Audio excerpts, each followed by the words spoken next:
I think Tiger's trash. Tiger's not trash. Tiger's not trash. I don't think he's trash. Jojo Simmons. Trash. Now, for most of us, the first time we heard the name Jojo Simmons was on the show Run's House, which aired from 2005 to 2009. The show centers on Joseph Simmons, also known as Reverend Run, who was an integral part of the group Run DMC. Now, if I had to think about one thing that I remember about the show, it's the fact that Reverend Run would sit on his phone while he was in the bathtub every single day and write diary entries on social media. What's up, Facebook? Never let yourself get caught in a rut. A wise man said insanity is doing the same thing over and over. I remember thinking that even though they could afford it, their water bill must be crazy. But I digress. Now, when the show took place, Jojo Simmons was still a teenager, and we got to see him grow up on TV and even attempt to start a rap career. From then on, Jojo became very focused on becoming a rapper and even managed to drop quite a bit of music. However, as of late, it appears that Jojo Simmons is not pursuing his dream to be a well-known rapper and has put rap on the back burner. So the question is, what happened to Jojo Simmons' rap career? Why isn't he dropping as much music as he used to? And where is he now? What up guys, Ali here and welcome to Ali Talks Music. Add me on Instagram at Ali Talks Music as well. And don't forget to subscribe and hit the notification bell. Now let's get into the video. Now, while Jojo Simmons was on Run's House, we got to see him put together a rap group called Team Blackout with two of his high school friends, namely Zach and Reggie. Seeing as every member of the group was still in school, they had to find time to record their music after classes ended. This is what Jojo had to say about that. That was probably the hardest part for me, being in the studio until like 1 in the morning and then waking up at 5:30 to leave for school. I never really had homework in my school because I go to an audio engineering school, so it's all tied in with me. The only hard part was me waking up in the morning. So after putting in the work, I'm going to the studio time and time again to record some new music. So around 2008, Team Blackout dropped their debut album under Latchy Recordings. The album had about 11 tracks on it and was executively produced by Reverend Run. And the fact that Reverend Run was involved in this project clearly meant that this was going to be a very clean album and it wasn't going to need a parental advisory sticker. So when the album came out, it did amazing numbers. That's if you're only able to count to 1,000. In essence, the album went triple cardboard in the US and made it to the bottom of trash cans all around the world. The album was a complete flop, and that's probably why Team Blackout didn't drop another album after that. Now I came across a video of Team Blackout freestyling together, and after I watched the video, it made perfect sense why the group didn't achieve the success that they hoped for. If you listen to the entire freestyle, you notice one thing. Zach and Reggie can clearly rap pretty well, but as for your boy Jojo Simmons, it sounded like he was trying to rap, you know?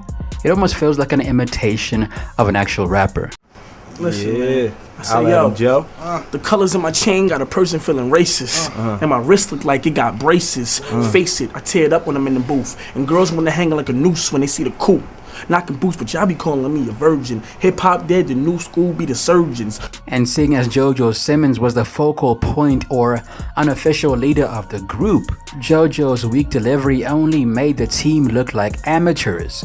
Because as the saying goes, you're only as strong as your weakest link. So for about a year or two, Team Blackout kept trying to make hits and become rap stars, but unfortunately, international fame was not in the cards for them, as everything they dropped essentially was a flop and was not received well by the public. Also, keep in mind that when they decided to become rappers and drop a project, Weezy was on the rise. In fact, Wayne dropped the Dedication 3 in 2008, so not only were they competing with themselves, they were also vying for the attention of fans that were already on the Lil Wayne bandwagon. So from around the 2010s onwards, it seemed like Jojo had begun to give up on being a rapper, because as time passed, he began to release music at a much slower rate. He then realized that maybe making music was not for him and the general public was not accepting it, and as a result, Jojo decided to make a career change. Instead of being in front of the mic spitting bars, Jojo decided to stay behind the scenes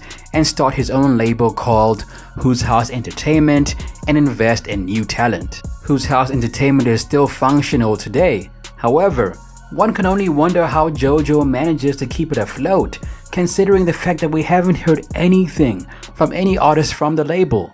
I mean, the label has artists like Jojo Santana, Low Key, and Ray Rush, but who can honestly say that we've heard anything from any of these artists? I know I can't. And that's the problem with Jojo's brainchild. Despite being a label that has a lot of potential to reach the masses, especially due to Jojo's connections, more specifically his father's, Whose House Entertainment became a place where careers go to die. Because at the end of the day, who's going to respect an artist that says they're signed to Jojo Simmons anyway? Now, one of the reasons why Jojo lost a lot of credibility in hip-hop is because he decided to get involved in a beef with Juelz Santana. In Jojo's defense, Juelz started the whole beef, but in this case, he made sure to end it. It all began when Juelz dropped a song, one that contained a line that compared Jojo to his father and implied that Jojo was a lesser version of his dad. The line goes, "My diamonds be shining like a snow globe, I'm so froze. Far as that dough goes, I'm Russell Simmons, you're Jojo." And after hearing what Juelz had to say, it obviously rubbed Jojo the wrong way, because it wasn't long before he dropped a diss track aimed at Juelz called Holy Water. In the song, Jojo essentially called Juelz washed up and less wealthy than he is. It was a pivotal moment in his career. Jojo Simmons was going against a battle-tested MC, a move he would later regret. He had lines like, "Now how you gonna mention my Uncle Russell, then disrespect his nephew? The industry forgot you, fucker, you nothing special. Piercing the chest tube, like Jigga, they can't knock the hustle. These niggas hate to love you, Simmons will not let you. Compare your money to my uncle, boy, that's disrespectful." So eventually, Juelz got wind of what Jojo had to say about him on the track, and from the sound of things, he was very surprised that a rapper on Jojo's level would even think of testing him. Juelz said, "Have I just been punked? Where's Ashton? Kill yourself, shorty, at Reverend Run Wisdom, little goofball." Additionally, even though Jojo's father had nothing to say about the diss record, Russell Simmons dropped a tweet online encouraging the powers that be to take down the record because he didn't want to be involved in any rap beef. Russell Simmons said, "At Michael Skolnick, please take down the Jojo record. Don't want to be subject of diss record. If I am, don't want to promote it." Now I'm sure Jojo thought that this would be the end of things. That maybe Juelz would drop a diss track at him and maybe they'll take a couple of pictures together afterwards and the entire beef would blow over from there. But unfortunately for Jojo, that's not how things went. Now when Jojo was out and about, he ran into Dipset affiliate Hanif, who confronted Jojo about the diss track aimed at Juelz Santana. When Hanif saw Jojo, he grabbed Jojo by the short collar in an aggressive manner and then made Jojo apologize to Juelz Santana over the phone for dropping a diss track against him. Hanif then posted the images online. "Guess who I caught lacking? Y'all little punk Jojo that made the diss track. Look at his face when he ace. Shouldn't pop shit if you're not about that real life. Don't care who you related to." Now for a person like Jojo, who is trying to take rap very seriously, this was not a very good look for the man, as it made it look like it was very easy to get to him. So after this, people began to take Jojo less seriously than before, which is pretty bad because they were not taking him seriously to begin with. But this move made Jojo look like he can't handle himself in a physical altercation, something a rapper is supposed to be able to do, at least back then. I'm coming out of a corner store in the hood. Right. Matter of fact, not even in the hood. I was in Rosedale, matter of fact. Right. I'm coming out of the store, matter of fact. And he's coming in.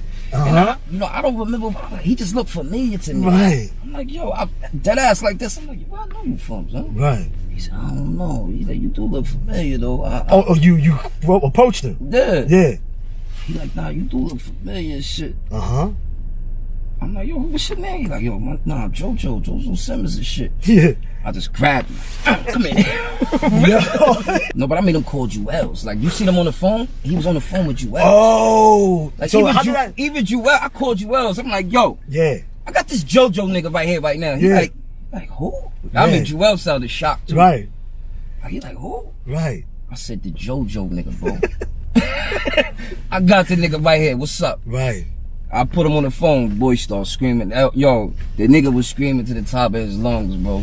So another reason why it's so difficult to take Jojo seriously as a rapper is because he's the son of Reverend Run, which means he came from money. Additionally, we saw him grow up right in front of us in Run's house, in a mansion, with everything handed to him on a silver platter. Rappers back then had to struggle to make a name for themselves. Firstly, they had to make sure that their raps were on point. Then they had to know somebody or come up with enough money for studio time. Then they had to approach a radio station, label, run into someone famous, or put out a mixtape. Becoming a rapper was a very long and tedious process back then, especially when you're coming from humble beginnings. But for someone like Jojo Simmons, who grew up in the spotlight, he didn't have to go through any of that, because at the end of the day, even though Jojo tried to do things without his dad sometimes, he's still Reverend Run's kid, and that comes with extra publicity and attention right out of the gate. So when Jojo raps about money, it sounds a bit weird, you know? Like on the song Get Back, Jojo decided to flex on his fans by talking about how much money he has, but he just comes off as pretentious. The thought of me winning got these haters in a chokehold. Old school money, my wifey rockin' Manolo. See what I mean? It's just weird when Jojo raps about money. Now, since Run's House, one of Jojo's most notable appearances was appearing in Growing Up Hip Hop, a show that chronicles the lives of the children of hip hop legends.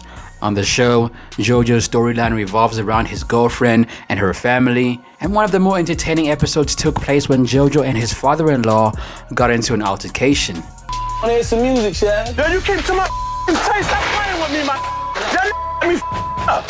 So in essence, Jojo Simmons did not become the rapper he had hoped to be, and essentially got overlooked by the hip-hop community. He put together a rap group called Team Blackout, and even though there were two other skilled members in the group, it failed to gain momentum, and after about 2 years the whole thing folded. After this, Jojo got involved in a beef with Juelz Santana that made him look even crazier in the eyes of the public, and it soon became very difficult to take Jojo seriously as a rapper. Jojo then tried to start his own record label and sign his own artists, but the question remains, where are these artists now? And have they even dropped any studio album? So, essentially, Jojo's record label was another flop. Now, Jojo's time on Growing Up Hip Hop was a very career-defining moment for him because he was actually well received, and the show gave us a lot of valuable information about his life, like the fact that he is married and has 2 kids. At the end of the day, Jojo seems to be in a very positive place despite his failed rap career, and also seems like he's still dropping music. He has his own family now, and if he's ever in a situation where he's in need of financial support, he never has to worry because his dad will always be there with his millions and millions. That's it for me, it's your boy Ali. What happened to Jojo Simmons in your opinion? Let me know down below. Also add me on Instagram at Ali Talks Music. Till next time, peace. Perfect.